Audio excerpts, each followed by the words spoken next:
From their reverence from the ancient Egyptians to their household status in the pre-war nations of the world, the common cat shared a storied history alongside mankind. Treasured for their companionship, cats were considered to be man's second best friend after dogs, until the day the world ended. Cats had 9 lives, and in the Fallout universe, the Great War apparently claimed them all. Throughout the series, the references to our fallen feline friends indicate that they unfortunately were a sad casualty of the post-apocalyptic world.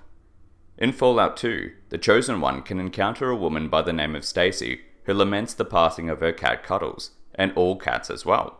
Indicating that they've never heard of such a creature before, Stacy explains to the Chosen One that cats were a pet just like dogs, but much smaller. She goes on to explain that food was awfully scarce back then and people had to eat. People would hunt them because they were such easy prey. Other form of evidence comes from Robert House, the owner of the New Vegas Strip, who states his belief in the extinction of the common feline. Essentially, it had been established in the law that cats had unfortunately gone the way of the dodo. When the world ended, the qualities that people prized in cats, such as companionship and hunting vermin, became far less important, especially since most wastelanders now wanted to eat the vermin themselves. Cats were then unfortunately hunted to extinction for their meat and pelts. Curiosity may have killed the cat, but atomic bombs and hungry wastelanders will also do the trick. Until Fallout 4 rolled into the picture. Upon reaching the eastern side of the nation, we as the player were able to discover that cats did in fact survive the Great War. In settlements across the Commonwealth and West Virginia, cats can be found living alongside human beings as they have for many years. So what happened? Well, to explain this law break, we can analyse the difference in the games where cats do and do not appear.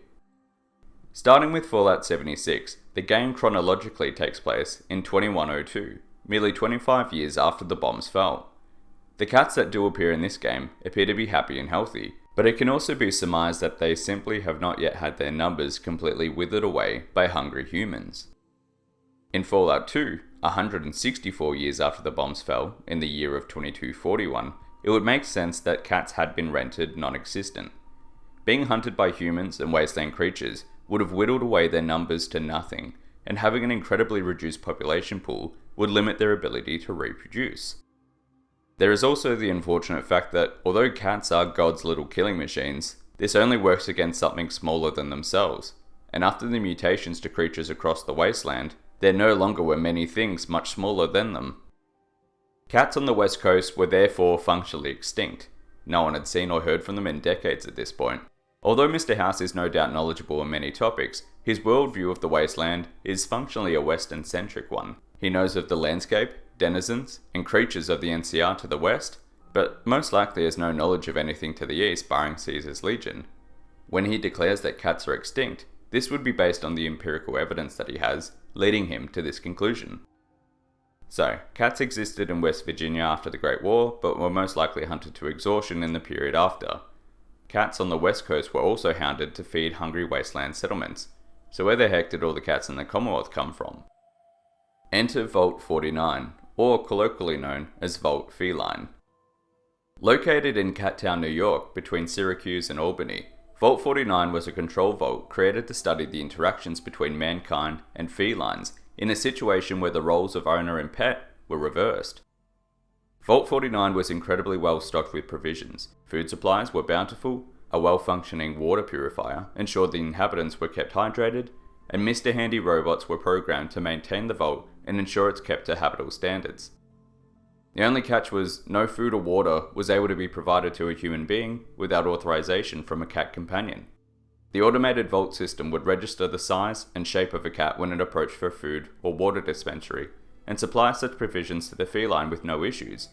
However, for humans, food supplies would only be dispensed and water would only flow when the automated computer system was able to register traces of pheromones on human beings due to scent rubbing from a cat. The humans essentially needed to keep the cats happy in order to continue to survive. Mr. Handys were also programmed to register any violence towards cats from a human being or attempts to steal food without pheromones, with the offending human cut down by blade saws. As with most Vault experiments that were batshit insane, the experiment ultimately failed. Initially, human beings and cats lived side by side, with mankind relying on cats for their survival. However, the population pool of human beings was not enough to sustain a healthy gene pool over such a long period of time. Meanwhile, the feline population continued to explode, occupying the enormous and well-maintained vault. Resentment grew as human populations began to chafe from their second-class citizen status, which then exploded into a full-blown rebellion. The uprising was savagely put down by the flamers and saws of the Mr. Handies, with the cats reigning supreme in their own little kingdom. However, as part of the experiment, the vault door to the outside world opened after 200 years, in 2277. Although the exposure to radiation and wasteland threats was a danger, this was also a blessing in disguise for the residents of Vault Feline. Food and water still flowed bountifully, but overpopulation had begun to be a true problem, as the levels and corridors of the vault filled with cats. Many stayed within the vault, but many others ventured out into the wasteland and adapted to life in the new world.